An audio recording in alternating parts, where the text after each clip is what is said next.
अच्छी ज़िंदगी की तरफ कदम बढ़ा सकते हैं, बस हमें कुछ एहतियातें करनी होती हैं। अगर आपके पास कुछ मुआशी तंगी है और मसाइल ज़्यादा हैं, तो आप अपने अखराजात को कैसे कम कर सकते हैं? बहुत ज़्यादा सोशलाइजिंग ना करें, लोगों के घरों पर ना जाएं, इसलिए कि जब आप शादी ब्याह या दूसरी तकरीबात में अपने बच्चों के साथ जाते हैं, तो जिनके हालात बेहतर होते हैं उन्हें देखकर आपके घर वालों के दिल में भी कुछ ख्वाहिशात आती हैं और हर बंदा खुद को ग्रेसफुली संभाल नहीं सकता।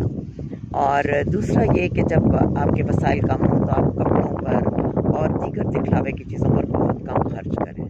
आप अपनी सेहत की बेहतरी के लिए बहुत अच्छी खुराक लें, मगर लिबास और दीगर चीज़ों के अखराजात को कम कर दें। उससे क्या होगा कि आपका डॉक्टर्स का भी खर्चा बढ़ेगा।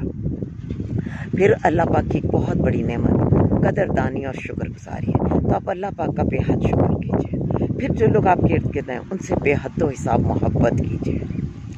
और सबसे बढ़कर एक और चीज़, आप जिस तरह के हालात से गुजरे हों, किसी के कमेंट्स की परवाह ना कीजिए कि कोई आपको लेट डाउन कर रहा है कि जी आपके पास ये नहीं है वो नहीं है। कोई ऐसा मसला नहीं, ज़िंदगी में वक्त आते हैं गुजर जाते हैं, और आज जो नहीं है वो जब हम मुस्तकिल मेहनत करते हैं, अल्लाह पे भरोसा रखते हैं, थोड़ी समझदारी से चलते हैं, तो वो सब नेमतें अल्लाह पाक हमें दे देते हैं।